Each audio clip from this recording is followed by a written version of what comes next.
Comers to join. And we'll go ahead and get started with creating and elevating emotional resiliency in nursing.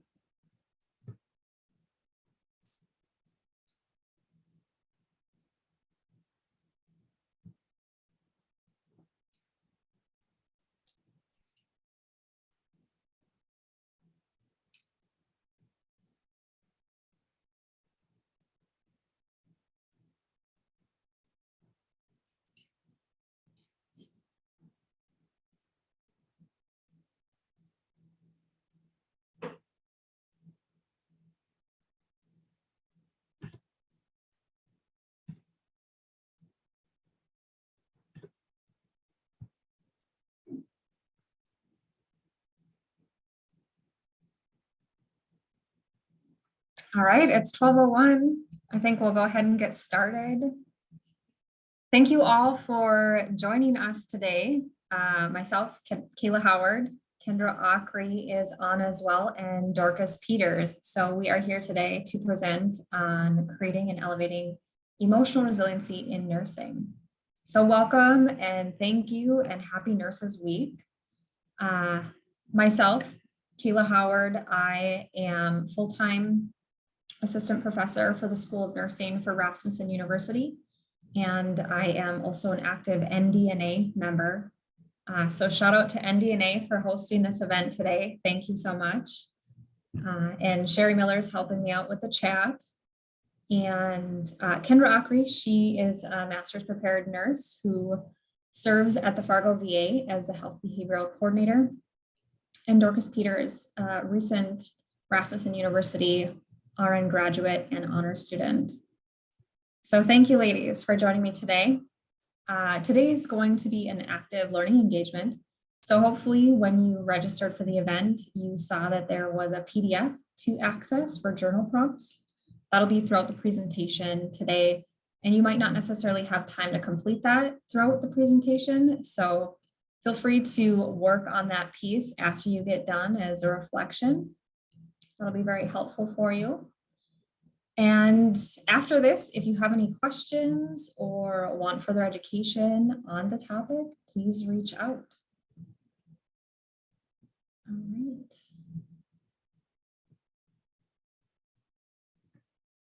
So today's behavioral learning outcomes, there's 6 here.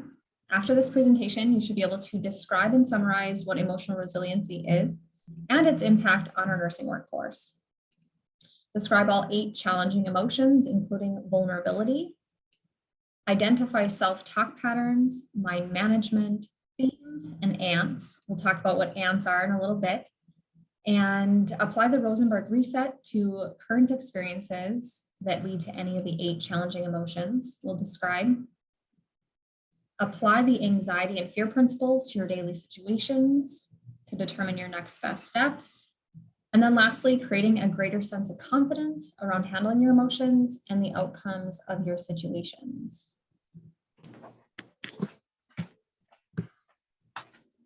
All right, so what is emotional resilience and how can this impact our workforce?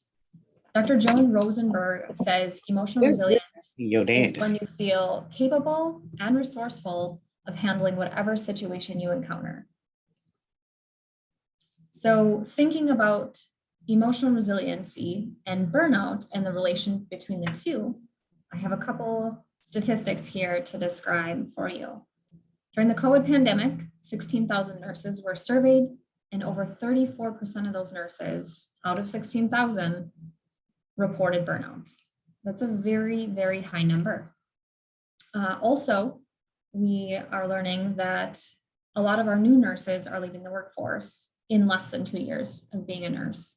So another study found that 33% were leaving within the first 2 years of becoming a registered nurse. So resiliency today that we're going to talk about and work on as nurses is really founded on the confidence competence loop. You can find a lot more of information on that in any psychology journal. And what that is, the confidence competence loop, is when you voluntarily face difficult emotions, consistently putting yourself in those situations, you become more capable of handling them as you move through that. So really practicing being resilient throughout those sorts of experiences that we all have. Moral resiliency levels are statistically shown to impact our burnout level, our compassion fatigue, PTSD, emotional distress, and secondary trauma, according to ANA 2017. Burnout in our field, in turn, exacerbates the nursing shortage, contributing to the cycle of the burnout. Thus, resiliency training is imperative for our current and our future nursing workforce. All right, I'm going to turn it over to Kendra Akri. Hi, everyone. So there's a lot of science out there about emotional resiliency, and Kayla has put together a lot of really great things, including that journal. But there's also the art of that too. And thinking about our emotions and soft skills, why are those important for us as nurse leaders? And whether we're in management or not, we are nursing leaders in the hospital for our patient, for our teams, for our interdisciplinary work, for our profession, in our communities. So why are they important? Think of a time you had to overcome something large or difficult, an emotional struggle. The first part of that is identifying, how did you feel? What emotions came with that struggle?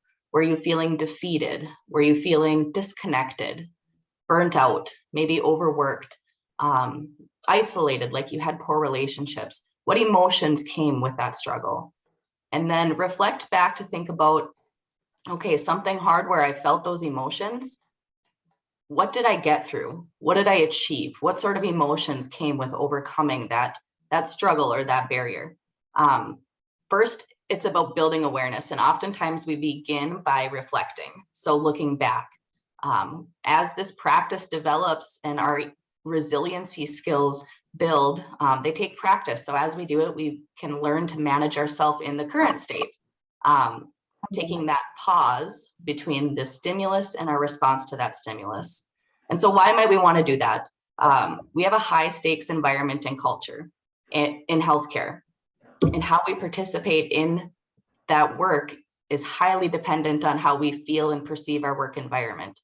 So I'll tell a little personal story, and that's kind of what this is. It's digging in deep and figuring out what really personally do I connect with, what emotions am I bringing to work and bringing with me. This is how I participate in my life. So I'll be vulnerable and share first. I started in healthcare at 15 years old in the nursing home. I was a CNA, and I remember working with a nurse who, she was burnt toast in terms of burnout. Had a really difficult time engaging with anybody on her team, really short and gruff. And I remember just feeling so defeated, like I can't learn from her. I want to be a nurse. This is, a miserable work environment. And I was complaining to my mom, who also is a nurse at the time. And she told me, "You're not listening." And I was so frustrated. I'm like, "What do you mean I'm not listening?"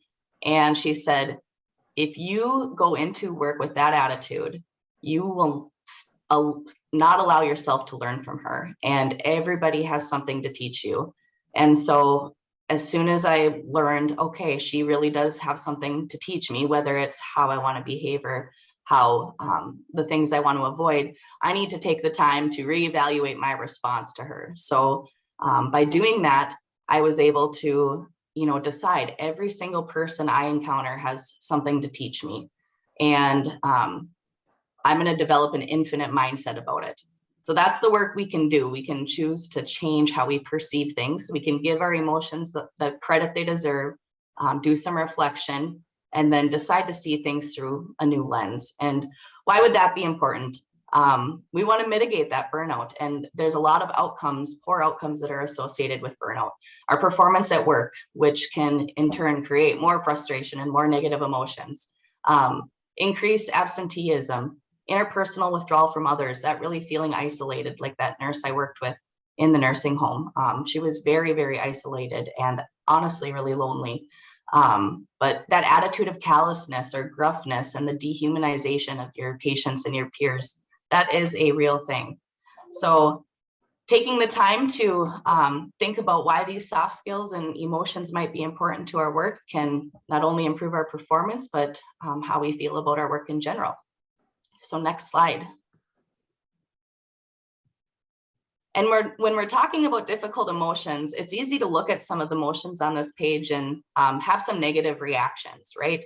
Feeling sad, shame, embarrassment, anger, helplessness, disappointment, frustration. These are part of the emotional spectrum, and taking time to acknowledge them and decide what information they can give us is a really, really valuable thing. If we've made a mistake and we feel shame about it, that might lead to more negative emotions and negative behavior. But if we look at a mistake and say, that shame taught me something. It taught me I want to avoid this type of pain in the future. Being vulnerable, it takes actually a lot of courage to be vulnerable, and leaning into some of what these emotions can teach us can really help us to not let them control us. So today's training will have a lot to do with how we can deal with those uncomfortable emotions and learn through them and grow through them, just like Kayla said. Thank you, Kendra. Appreciate that. All right, so we're going to give you some tools to take with you and to start today. So some strategies are, we're going to talk about mental health. We're going to talk about journaling and reflection of our life goals. We're going to talk about our awareness of self-talk and our mental state. We're going to talk about where your focus is. We'll talk about coping and difficult emotions. I'm going to show you the Rosenberg reset, persistent emotions, your distractors, anxiety versus fear, really differentiating those two, meta thinking, and asking for help.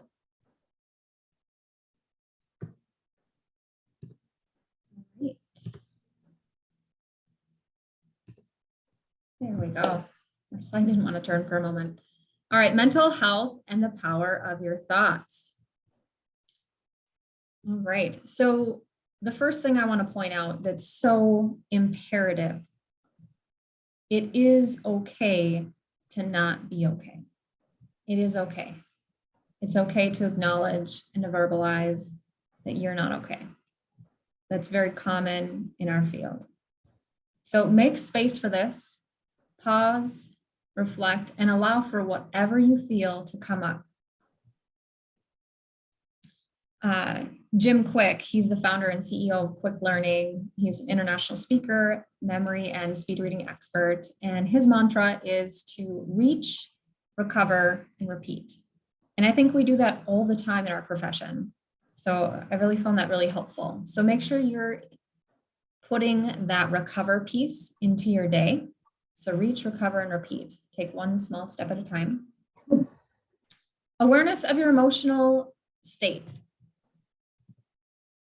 Some of us think that we're quite aware, and the research is showing us that we're not necessarily. And a lot of things that we do throughout our day are automatized or habitual. So that awareness isn't necessarily there. So it's a practice to start being aware of those sorts of things. So we're going to talk about how we can become more aware of our emotional state throughout the day. Self-regulation and mindfulness. So how do you self-regulate? Self-regulation is the ability to mindfully recognize what is happening in the moment and to monitor, evaluate, reinforce, or adapt your response to adversity. The way we self-regulate, handle, perceive, and cope in our work environments plays a huge role in the level of distress, burnout, and trauma that we encounter and carry with us as nurses. Very, very powerful. Dr. Carolyn Leaf, she coined the thought ladder. So this is a form of meta thinking, which we'll talk about towards the end of this training too today. The thought ladder is a tool that teaches you how to stand outside yourself. So kind of to separate yourself a little bit, stand outside yourself, observe, and interact with your thinking to really break down how you feel and what you think, and to change that little by little. That's a thought ladder. Viktor Frankl, he is a very famously known Australian neurologist, psychiatrist, philosopher, author, and he was a survivor of the Holocaust. His book, Man's Search for Meaning, had one big theme throughout it. And it was really, what is your mindset? What is your mindset? How aware are you of your emotional state? And one of my favorite quotes by him is, between stimulus and response, there's a space. In that space lies our power to choose our response. In our response lies our growth and our freedom. And Kendra talked about this earlier. When we allow for that space, we give an opportunity to change that automaticity that we've all established. The choices that we make, the thoughts that we have that maybe are not in our best interest. And so that leads me to the last piece of the slide. Dr. Daniel Amen tells us that our thoughts drive our beliefs drive our behaviors, and our behaviors drive our outcomes. So if we are running into relational issues or having emotional situations that we don't feel confident or competent that we're encountering, we can start with our beliefs and our thoughts and slowly, incrementally change those.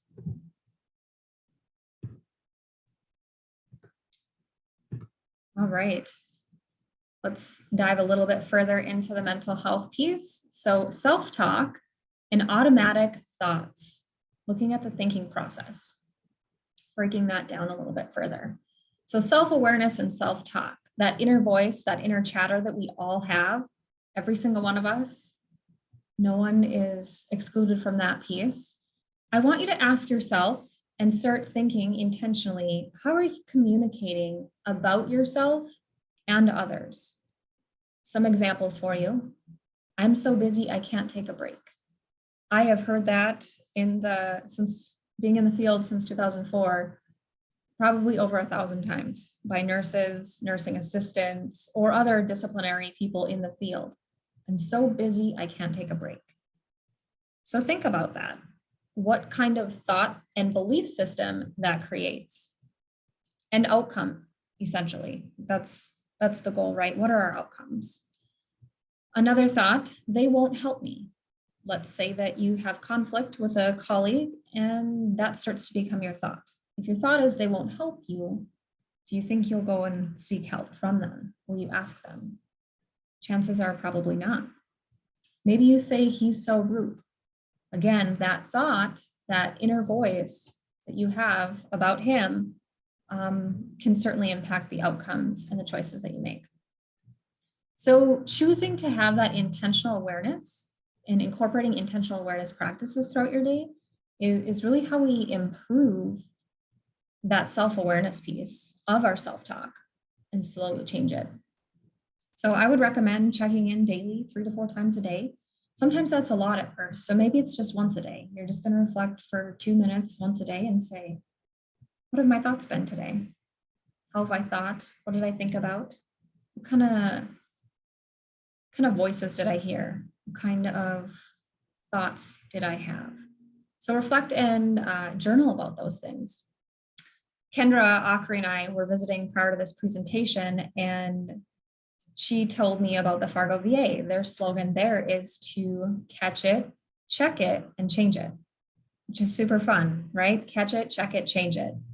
When we catch that thought that is not helpful or positive, we have the opportunity to change it, right? When we catch it and check it, do a review of it. So that's helpful. And that leads me into killing those automatic negative thoughts, which are called ANTs, according to Dr. Daniel Amen. So ANTs are automatic negative thoughts, and we all have them, all of us. So one I'm going to share that I used to have a lot. I used to have the thought that my husband never does the dishes. And that thought is not true at all. In fact, he does them quite often. So how can we start killing some of those ants that we have, some of those negative thoughts that just pop up automatically? First off, we have to identify them. Secondly, we need to question them. So I had to ask myself, is it true that my husband, John, doesn't do the dishes? And it wasn't true. So there's that. And then the third part, ask how you would feel without them. So when we think about our thoughts, every time you have a thought, any one of us, any thought we have, we release either positive or negative neurochemicals. And so when you're having an automatic negative thought, you're going to release negative neurochemicals. Your cortisol, your adrenaline, fight or flight type response is going to be kicking in if it's something that's uncomfortable or negative. And so if it's positive, it's going to be the opposite. You're going to release serotonin, dopamine, your endorphins, things that make you feel good. So if you're wondering, I don't know if I believe this Kayla lady, stop for a moment and think about something that makes you really happy. You know, maybe you're thinking about going to Dairy Queen after this presentation to get a cone quick or whatever it is, something that's positive for you. Maybe you're thinking about your children and how excited you are to see them today after work. And see how you feel physically in your body. Then on the other end of the spectrum, think of something that's negative for you, however you perceive negative. Think of something that's negative for you. You might just feel heavy or constricted or uncomfortable in some sense. So anytime we have these thoughts, we are releasing neurochemicals. So think about that the next time you have an automatic negative thought, how that's impacting your health and the choices you're making. All right, gonna go into another technique and tool to use in practice. Here's 10 mantras. Nick Ortner, he's the founder of the Tapping Solutions. Tapping might be new for some of our participants and viewers today. Tapping is also known as EFT, also called Emotional Freedom Technique. This therapeutic therapy was created back in the 1980s by Dr. Roger Callahan. And so what it is it's a practice, it's a mix between acupressure and cognitive behavioral therapy. So you tap on different points of your body, like the side of your hand, the karate chop point, your eyes, top of your head, collarbone, etc. I can give you more information on that at a different time. But you do that and you say your mantra at the same time. And so it kind of works in a similar way of EMDR, kind of reprocessing that thought in our brain. And so I'm just going to go over a couple of the mantras here today that I want you to think about, and how, if you had intentional moment or meditation on them, how it might be positively impactful for you. So number 1, I deeply and profoundly believe in myself. Number 5, I have done hard things before and I can do hard things again.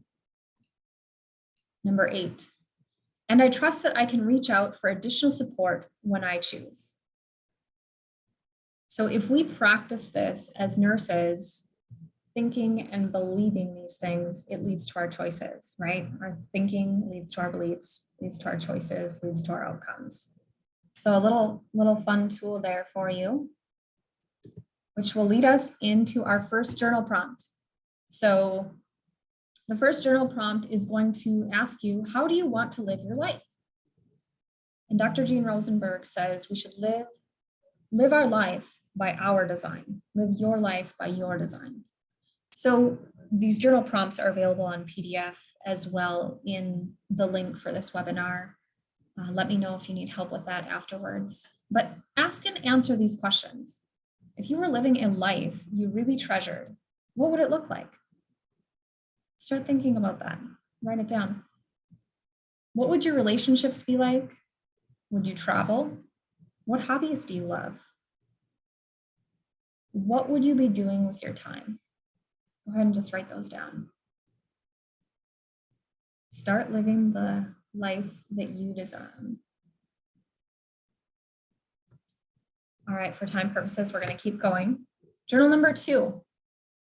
This is all about, where's your focus? We're going to talk about focus, okay? Have you ever distracted yourself to avoid dealing with something that was currently bothering you? I have, all the time. Examples: working extra, excessive or emotional eating, shopping therapy. Anyone engage in any of this? So ask and answer some of these questions. What do you do to cover up what's really going on inside for you? Where do you put your attention, even though it has less meaning? What situations, people, or conversations do you avoid? Ask and answer, journal out some of these things.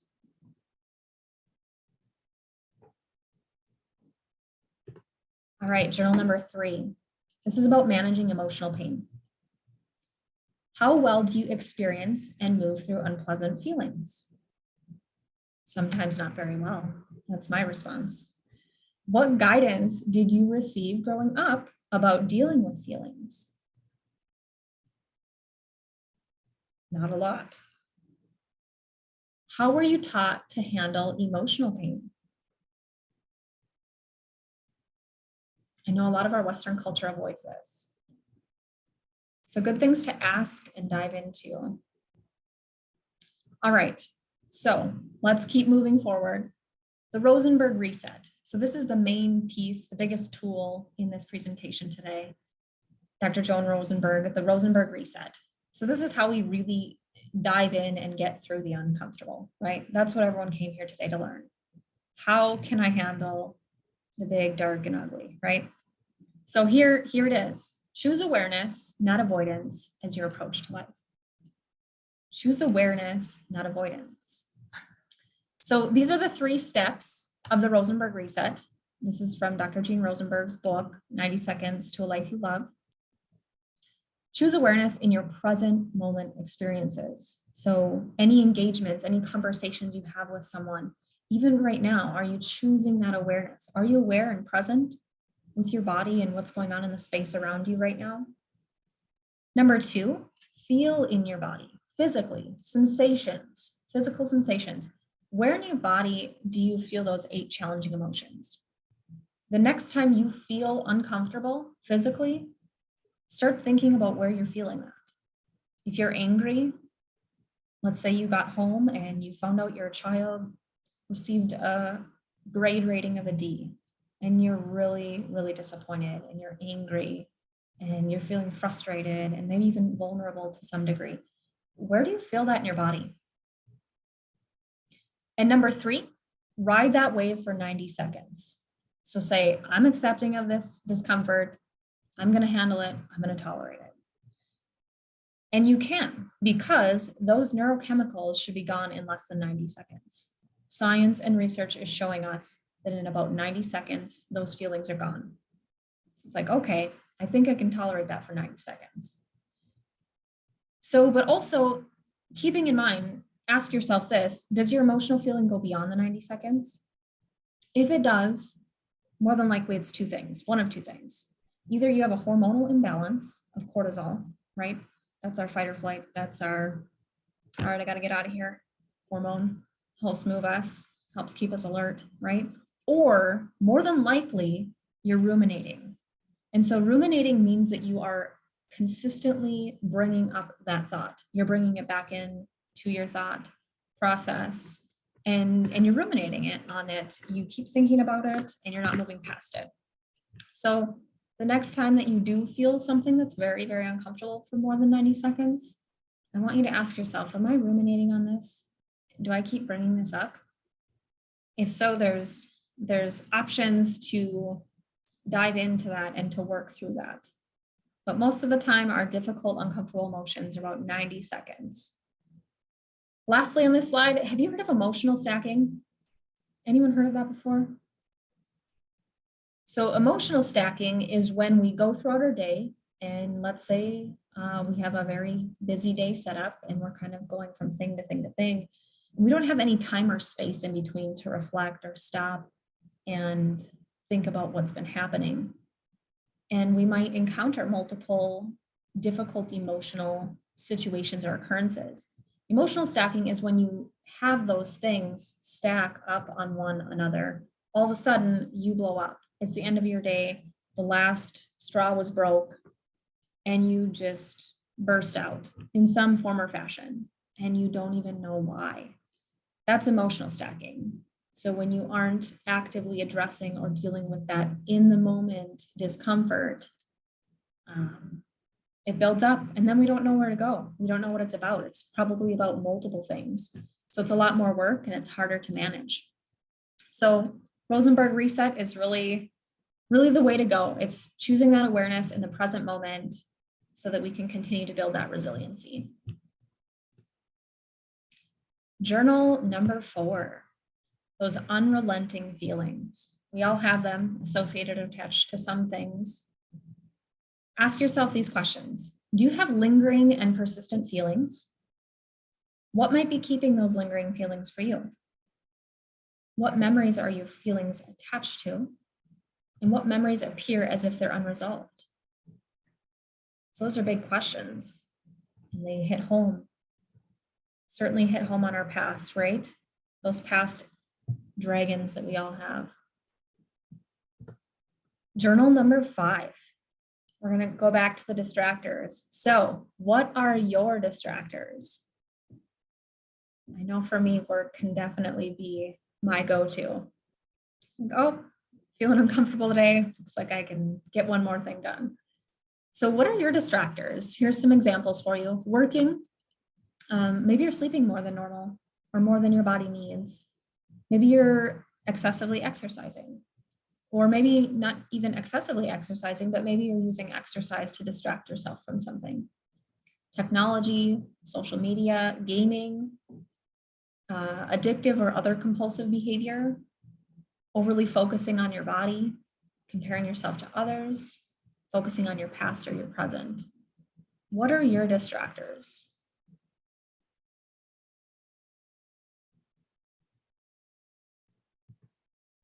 All right, we're going to dive into anxiety versus fear. Anxiety versus fear.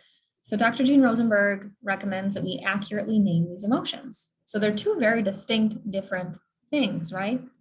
She says anxiety is characterized by the expectation of a diffuse distress or danger in the future, whereas fear is characterized by a clear and specific danger in the right now. So then you can see up top here, fear, immediate danger, it's here, it's now. If there was a snake in the room, I would have immediate fear. I'm not a fan of them. Anxiety would be apprehension about the future.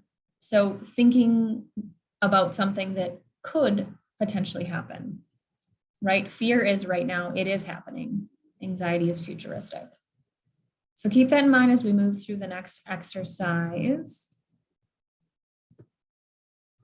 All right, who here wants to decrease their anxiety? I do, pick me. Okay, so these are our steps that we can use to help through this process. So feel free to share if you'd like to in the chat box, or even just take notes. Definitely don't need to share though. So first thing, identify an experience or a memory that you felt anxious about. Notice what you feel. Notice what you feel in your body, okay? What do you feel? What physical sensations are coming up for you when you think of that memory or that experience? Now describe what you feel. Describe what you feel. The third step, and you're not able to use any words that emulate anxiety, but you have to think about what you feel, but you can't use anything suggestive of anxiety. So if we took all the words away that were suggestive of anxiety, fear, and worry, what would you really be feeling? Now recognize and share. What feelings do you feel? Go back to that experience or that memory, close your eyes, and ask yourself if you still feel anxiety or if it's something new. It's a neat experience. Most people don't say anxiety anymore. So try that exercise out and see what it does for you. Other ways to improve and minimize and decrease our anxiety: self-affirmations, talking to yourself like a friend. I often, this is my number one tool that I have in my bag. I don't have tons of tools in my bag for my teenager, but this is one of them. I'll tell her anytime she's struggling with something, if you were to reverse your role and look at yourself as a friend, what would you tell your friend? How would you talk to your friend about this situation? She's like, oh, Mom, that's so much easier. Yeah, it is. It kind of takes us out of it for a moment where we can think more clearly. We're not so emotionally invested at that point. So it's helpful. So try that. Make sure you're doing self-affirmations, talking positively about yourself, to yourself, and talk to yourself like a friend. Next, we're going to move into the development of confidence by Dorcas Peters. Thank you. Oh, Dorcas, I think you're on mute. I'm sorry. No worries. Thank you. Thank you. So we're talking about anxiety, so I'm just going to take a deep breath before I start to kind of get my anxiety out. So hello, everyone. My name is Dorcas Peters, and I know Miss Kayla kind of introduced me already, so I'll just tell you guys a little bit more about myself. I'm a former ADN nursing student at Rasmussen University. I'm a devout mother to my amazing soon-to-be 6-year-old daughter. I'm very passionate about the nursing profession. I believe my calling is to truly serve people, which is why when Miss Kayla presented this opportunity to share a little bit of my story, I knew it was definitely for a purpose. So slide 18 is all about developing confidence no matter what happens. So to my belief, the term emotional resiliency is not a common attribute that is attached to the professional nurse. Back a few months ago, back in leadership class, we had an assignment called Building Your Professional Identity. And for this assignment, we were to list attributes and characteristics we believed were attached to the professional nurse. A few of those that I could list are a professional nurse is empathetic. A professional nurse is a therapeutic communicator. A professional nurse is compassionate. But for a fact, I can tell you that emotional resilience was not one to come to mind. Fast forward, let me tell you why I believe emotional resilience is in fact one of the most important attributes a nurse can possess. So back in 2020, I had just completed my second trimester of nursing school at M-State, and I was looking forward to spending the summer with my friends and my family while I prepared for school that August.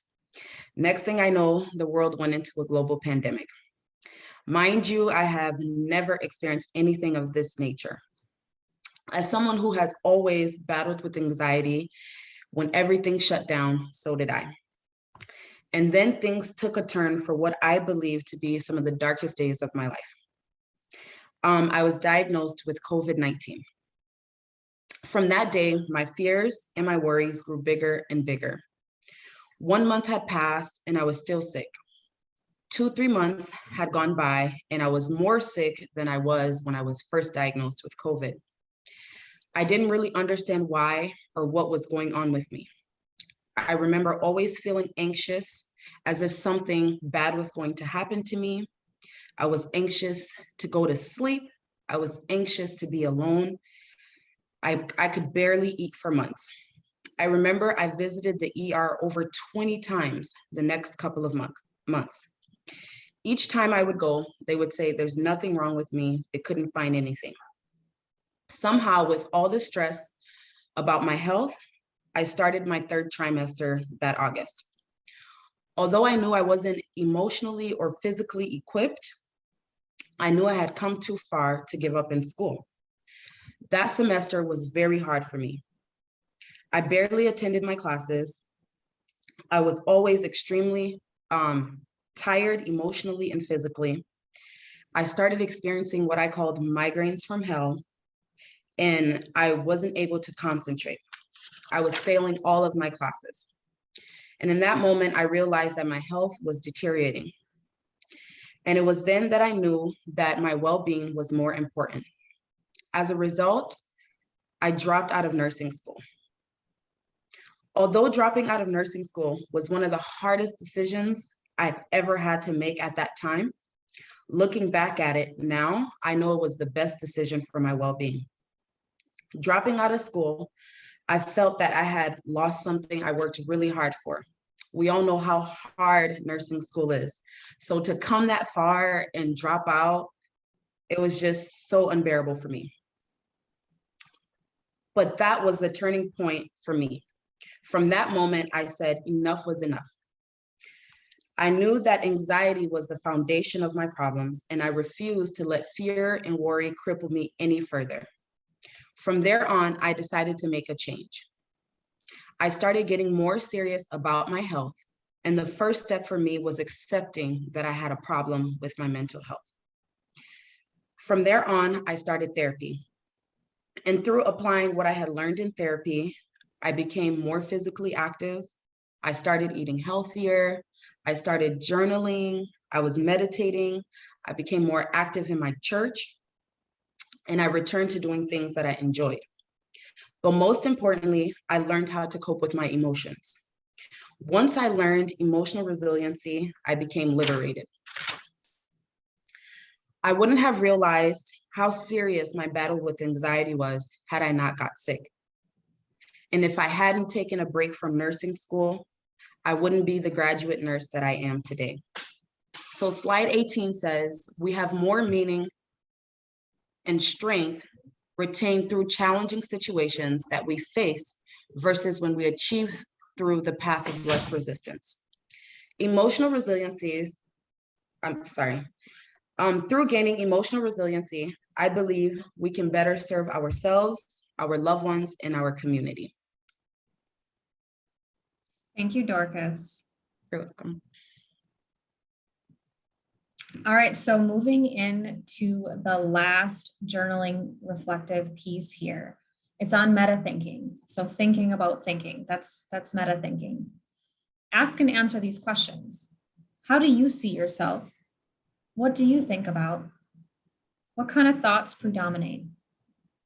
Do you notice any common themes, patterns, or trends? Increase awareness around your optimism and your pessimism. What are your thinking patterns?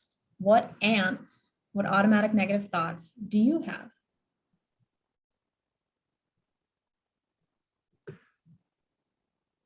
All right. So slide 20 is all about asking for help.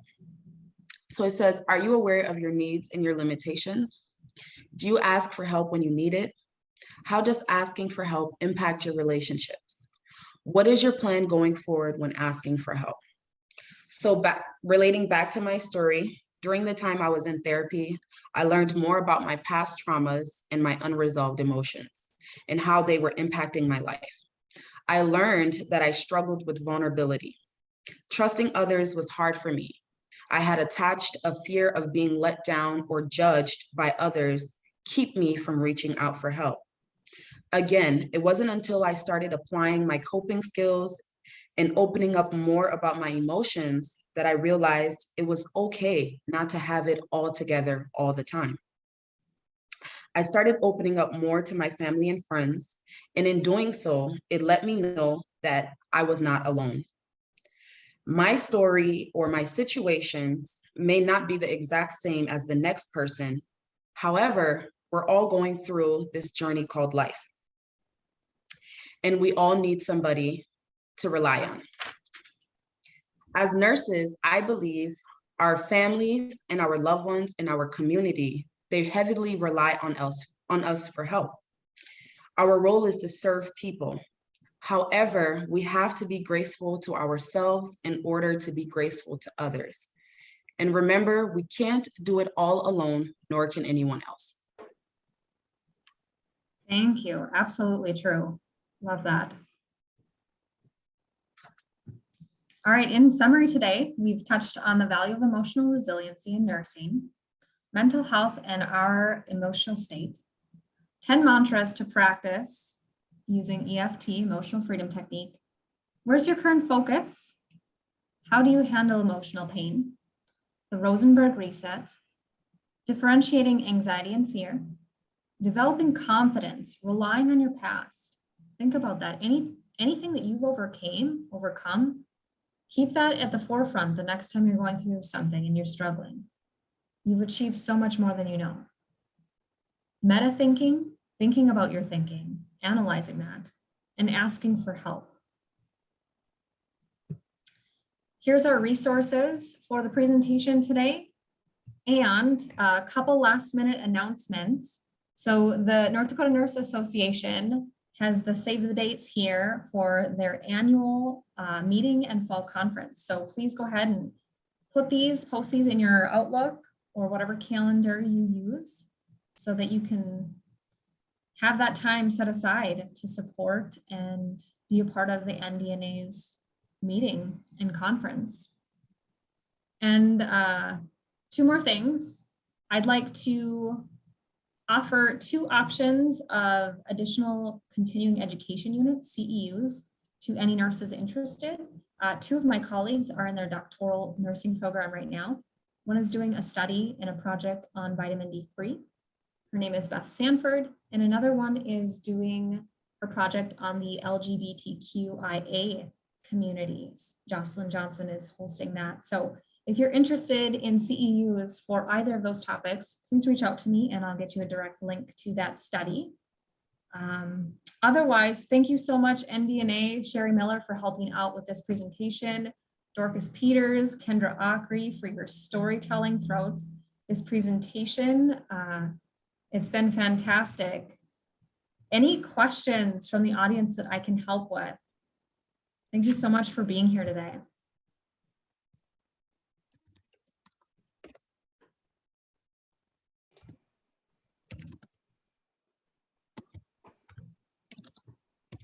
Happy Nurses Week. I feel great amounts of gratitude to be in our field and serving. Thank you all for being here. Take care. Oh, it looks like we might have something. Nadira? Yes. Yeah, go ahead. Thank you so much for the presentation. Yeah, I was just wondering if you have any recommendations for like dealing with microaggressions in the workplace. Unfortunately, it happens more often than I would like to admit. And sometimes, even though I try to like stay optimistic about my day, sometimes it can just like, it catches me off guard when someone says something like, you know, inappropriate to me, and it can like completely take the wind out of my sail. And I know that I don't have a control over other people, but like I guess like that's something that I struggle with, like bouncing back from in the moment. So I was wondering if you could speak to that. I appreciate that. That's an amazing scenario and question. And I think something that every single one of us encounter. And I would highly recommend using that Rosenberg reset in those moments because we will experience that. We all have different triggers. And if someone is, you know, micro triggering us, or maybe it's not even someone, maybe the situation or the process or the system is triggering us and we don't choose awareness of that and feel that in our body and take time for that, it can lead to that emotional stacking. And then we kind of burst and we don't know what it's all about exactly in just some of the pieces. But yeah, I totally agree. I feel like my children always are like micro aggressors for me, or, you know, triggering that micro anger for myself. So I have to just choose that awareness in those moments, like, okay, that triggered me, you know. So if my daughter Ruby the other day, she says, "Mom, never talking to you again." She was mad that I wouldn't rub her back for like 10 more minutes or something like that. And I said, "Nope, it's time for bed and we'll do that tomorrow." And she goes, "I'll never talk to you again." And right away, I was very hurt. I was like, oh, that makes me super sad. But I stayed with it for a moment for myself and decided to think about how and where I'm feeling that feeling in my body. Because right when I have that thought of being sad, I'm releasing neurochemicals. So what is going on in my body? Start feeling that, be present with that, and just wait for it to dissipate. And also just talking through positive affirmations. You know, I know she's emotional in that setting and situation, and she doesn't know how to quite cope through that yet. So I would recommend something of that sort. You know, if you are in the work setting and let's say you got into an argument with a colleague, and then let's say it's the day you get your evaluation and your nurse manager brings you in and you didn't have the best review. And so that also makes you angry and upset. You know, intentionally being aware of those moments and allowing for time to process each one of those is going to be extremely helpful in moving through those pieces, because when you know you can move through that and process that, you're going to feel so much better on the other side. And it's really about making that an active practice, that moment to moment awareness and feeling it in your body and identifying with it. Because, you know, like Viktor Frankl mentioned, between that stimulus and that response, there's space. So look for that space. That's what I would recommend.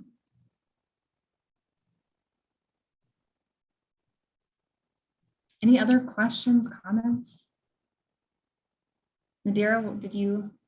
Yeah, no, I'm sorry. Maybe I guess I should have been like more specific, but when I use the term microaggressions, but like I'm referring to like racism because you know, that is something that I experienced, especially from some of my patients and sometimes even coworkers. And you know, I try to utilize like mindfulness meditation, and like, you know, I'm a very emotional person, but I believe that I'm in touch with my emotions, and I try to like stay grounded in those moments. But sometimes like I don't have like a place to like debrief, or maybe even the time to like go through all of those feelings. And so I just like am kind of like frozen for a minute, like and it just kind of impacts the rest of my day. And yeah, and I just don't want to, it just makes me like apprehensive, like I'm always like expecting it because it happens frequently. So do you have any like recommendations or suggestions for that? That's really heavy. That's heavy. I appreciate that, and I appreciate you sharing. I think that that is a common concern for a lot of people as well.